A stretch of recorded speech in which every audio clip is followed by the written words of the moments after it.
जो था, जो है, जो आने वाला है, ये उसका दिन मनाया जा रहा है। खुदावंद यीशु जो क्रिसमस के हवाले से जो प्रोग्राम बनते हैं, जो दूसरी मुल्क जिस पे हाथ रखते थे या जिसके ऊपर दुआ करते थे, और वो शहर बैतलहम में वो पैदा हुए और 25 दिसंबर पैदा होंगे। कैसे मुकद्दसा मरियम पे उंगलियां उठेंगी, मरियम को दर बदर होना पड़ेगा, कैसे खुदावंद यीशु दूर नहीं है जब खुदावंद यीशु मसीह आएंगे और इस दुनिया की अदालत करेंगे। उसके एक दूसरे से मोहब्बत करें, क्योंकि जो मसीहत है वो आपको मोहब्बत का दर्स देती है। वो मुर्दा है, उनका जिस्म भी कह लें कि मुर्दा है, उनका आप इबादत करें, खुदा को याद करें, चर्च जाएं और ज्यादा से ज्यादा रुक जाएं, क्योंकि कलाम में ये भी लिखा है कि जो तुमने दुआ में मांगा है, और मैंने 20,000 मांगा खुदा से, तो खुदा ने मुझे 20,000 मुहैया कर दिया। आज इबादत है, खुदा के आगे झुके, खुदा से मांगे, और मांगोगे तो मिलेगा, दरवाजा खटखटाओगे तो तुम्हारे लिए चलने का। बाइबल पढ़े, इंजील पढ़े, ज़बूर गाए और बरकतें हासिल करें। इसी के साथ सलाम, मेरा नाम एमैनुएल है और जैसा कि आपको मालूम 25 दिसंबर है और ये हमारा जो राशन है थोड़ा सा लेट हो गया है। काफी सारे मसीह बहन भाइयों को देना था और खुदा के फजल से आज इन चीजों को हम सब मसीह बहन भाइयों के घर पहुंचा देंगे। और 25 दिसंबर है और जो था, जो है, जो आने वाला है, ये उसका दिन मनाया जा रहा है। खुदावंद यीशु मसीह का ये दिन मनाया जाता है, पूरी दुनिया में इसको सेलिब्रेट किया जाता है। और यहाँ तक कि आपने देखा होगा कि पाकिस्तान, हम तो पाकिस्तान की बात करेंगे क्योंकि हम पाकिस्तान में रहते हैं, और पाकिस्तान में नाज़रीन आपने देखा होगा कि बहुत सारे मिनिस्टर, वजीर और बहुत सारे ऐसे लोग, यानी कि मस्जिदों के जो मौलवी हैं, उन लोगों ने भी मिलकर जो है ये क्रिसमस हमारे साथ केक सेरेमनियां की हैं। बहुत सारे ऐसे केक हमारे मुस्लिम बहन भाइयों ने भी काटे हैं और बड़ी खुशी की बात है कि ये जिस तरह वक्त गुजरता जा रहा है, जिस तरह शऊर आता जा रहा है, जिस तरह तलीम आगे कह रहे हैं कि बढ़ती जा रही है, और काफी सारे मुस्लिम बहन भाई भी हमारे साथ जो है केक सेरेमनी में आते हैं, केक काटते हैं, हमारी खुशियों में शरीक होते हैं। अभी चंद ही रोज पहले, जैसा कि आप मेरे चैनल पे देख सकते हैं, इस्लामाबाद नेशनल प्रेस क्लब में एक केक सेरेमनी और क्रिसमस का प्रोग्राम रखा गया। जो हमारे बहन भाई हैं, क्रिश्चियन जो हैं, जो सहाफी हैं, उनके लिए खुसूसन ये प्रोग्राम रखा गया। PFUJ के जो सदर हैं अफजल भट्ट साहब ने ये प्रोग्राम रखा, और RIUJ के जो सदर तारक अली विर्क साहब है, और इसमें कह लें कि जो मिनिस्टर साहब को बुलाया गया था, तारड़ साहब को, उनने भी आके एक दो ऐसे पैगाम दिए और उन्होंने कहा जी कोशिश करेंगे कि जो क्रिसमस के हवाले से जो प्रोग्राम बनते हैं, जो दूसरी मुल्कों में जो प्रोग्राम होते हैं, सस्ता प्रोग्राम, सस्ता बाजार के हवाले से, उन्होंने कहा हम कोशिश करेंगे बाजार लगाएं। लेकिन मेरा ख्याल है तारड़ साहब अभी तक वो बाजार तो नहीं लगा सके, लेकिन वो हमारी खुशियों में शरीक हुए। उनका भी हम शुक्रिया अदा करते हैं, अफजल भट्ट साहब का शुक्रिया अदा करते हैं, नैयर अली साहब का हम शुक्रिया अदा करते हैं, और कह लें कि तारक अली विर्क साहब का हम शुक्रिया अदा करते हैं। और बहुत सारे ऐसे लोग हैं जो हमारे साथ अब कह लें कि क्रिसमस की खुशियों में शरीक होते हैं। और नाज़रीन, जो क्रिसमस क्यों मनाया जाता है, 25 दिसंबर का आखिर मकसद क्या है? नाज़रीन, बहुत सारे लोग ये समझते हैं कि खाली खुदावंद यीशु मसीह इस दुनिया में पैदा हुए, और जो खुदावंद यीशु मसीह है दाऊद के शहर बैतलहम में खुदावंद यीशु मसीह पैदा होते हैं।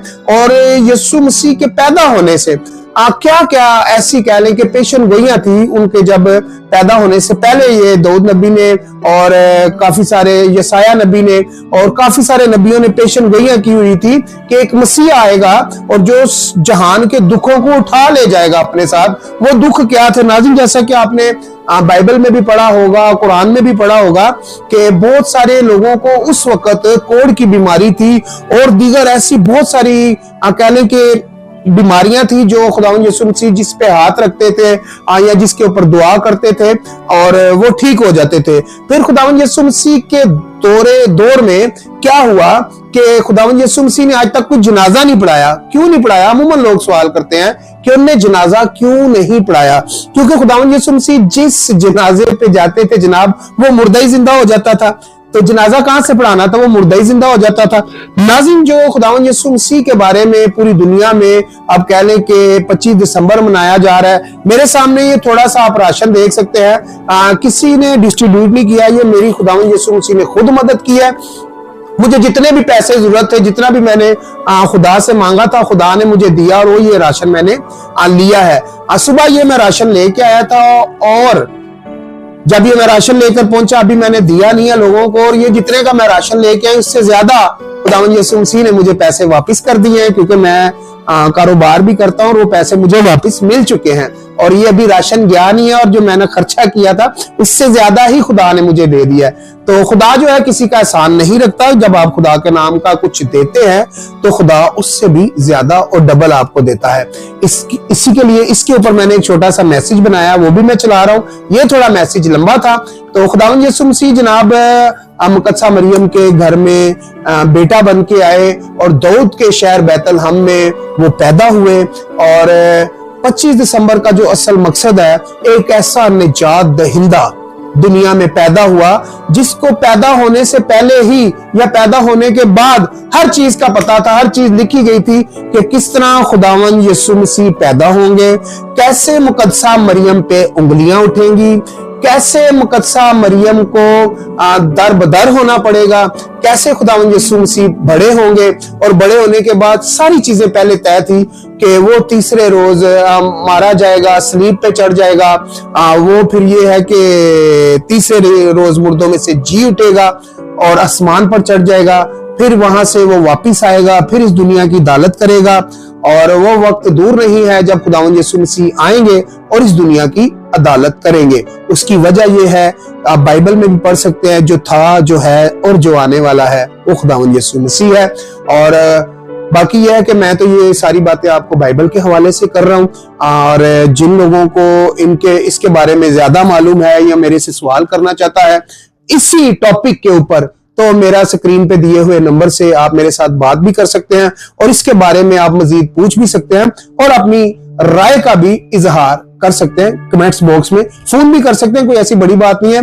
लेकिन जो 25 दिसंबर है ये खाली पाकिस्तान में नहीं, पूरी दुनिया में मनाया जाता है, क्योंकि पूरी दुनिया में क्रिश्चियन कम्युनिटी है। अगर बात करें हम 12 कबीलों की, तो हजरत यकूब अलैहिस्सलाम के 12 बेटे थे, 12 कबीले हैं, और ये जो पूरी दुनिया है ये 12 कबीलों पे ही टिकी हुई है।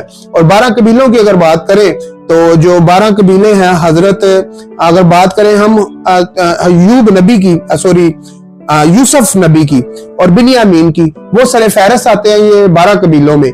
तो उनकी भी अगर बात की जाए तो बहुत सारी ऐसी चीजें हैं जो आपको देखने और सीखने के लिए मिल सकती हैं, और मेरे साथ आप राब्ता भी कर सकते हैं, और इस चीज के ऊपर मेरे साथ आप बात भी कर सकते हैं। बाकी ये सामान रखने का मकसद ये था, एक दूसरे की हेल्प करें। जो मोहब्बत और जो दर्स है खुदावंद यीशु मसीह का, वो ये है कि आप एक दूसरे से मोहब्बत करें, क्योंकि जो नसीहत है वो आपको मोहब्बत का दर्स देती है, एक दूसरे का ख्याल करने का दर्स देती है। अमूमन आपने एक मूवी है जीसस, उसमें आपने देखा होगा कि खुदावंद यीशु मसीह मिसाल देते हैं कि जिसके पास 2 कुर्ते हैं ये उसको दे दे जिसके पास नहीं है, यानी कि तू एक रख, दूसरा उसको दे दे जिसके पास नहीं है। जो कोई तुमसे खाने के लिए मांगता है उसको खाने के लिए दे दो। अगर कोई तुम्हारा माल ले लेता है तो उससे वापस तलब मत करो। ये कलाम मुकद्दस में हर चीज लिखी हुई है, बहुत आसान है, बहुत ही मोहब्बत बरा है जो बाइबल है अगर आप पढ़ते हैं, और जो खुदावंद यीशु मसीह का दर्ज है पूरी मोहब्बत है। ठीक है जी, तो एक दूसरे से मोहब्बत बांटे, एक दूसरे की हेल्प करें, यही नसीहत है। कुछ लोग अभी भी मुर्दा है। मुर्दा कौन लोग हैं? मुर्दा जो है, जिंदा तो है लेकिन वो मुर्दा है। मुर्दा वो लोग हैं आज जो नमाज नहीं पढ़ते, दुआ नहीं करते, इबादत नहीं करते, खुदा की तरफ रजू नहीं रखते, वो लोग मुर्दा हैं। जिंदा वो है जैसे मैं हूं या आप हैं जो वीडियो देख रहे हैं। जिंदा कौन है? जिंदा वो है जनाब जो इबादत करता है, जो खुदा को याद करता है, वो जिंदा है। अदरवाइज वो लोग मुर्दा हैं जो खुदा को याद नहीं करते, इबादत नहीं करते और नमाज की तरफ रजू नहीं करते। तो जरूरी है कि आप नमाज पढ़ें और जो है दुआ करें और खुदा की तरफ, मसीह की तरफ रजू करें, ये जरूरी है। तो जो लोग खुदा की तरफ रजू नहीं करते, जो खुदा की तरफ उनकी तवज्जो नहीं है, वो मुर्दा है। उनका जिस्म भी कह लें कि मुर्दा है, उनका जिस्म, दिमाग, उनकी आंखें, हर चीज मुर्दा, उनकी कमाई भी मुर्दा है। क्योंकि जब तक खुदा का नाम नहीं लेते, दुआ नहीं करते, नमाज नहीं पढ़ते, तो आपकी हर चीज बेकार है। क्योंकि खुदा के बगैर, उसके बगैर कोई भी चीज में आपकी बरकत नहीं हो सकती। तो जरूरी है आप इबादत करें, खुदा को याद करें, चर्च जाएं और ज्यादा से ज्यादा खुदा के आगे आप झुक जाएं। क्योंकि कलाम में यह भी लिखा है कि जो तुमने दुआ में मांगा है अब बात ये गौर से सुने आप, जो तुमने दुआ में मांगा है यकीन करें तो वो आपको मिल गया है। अब फर्ज करें मैंने खुदा से मांगा जी मुझे 20,000 रुपया चाहिए, तो खुदा ने मैंने ईमान रखा, यकीन रखा और मैंने 20,000 मांगा खुदा से, तो खुदा ने मुझे 20,000 मुहैया कर दिया, आज अभी किया मुहैया। ठीक है, 10 मिनट भी नहीं हुए इस बात को। ठीक है, 20 मांगा 20 मिल गया।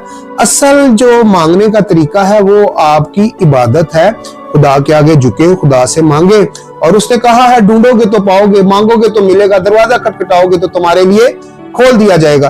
तो बहुत आसान सा रास्ता है खुदा के साथ चलने का। बाइबल पढ़े, इंजील पढ़े, ज़बूर गाएं और बरकतें हासिल करें। इसी के साथ मुझे इजाजत दीजिए, मिलते हैं अगली वीडियो में। God bless you.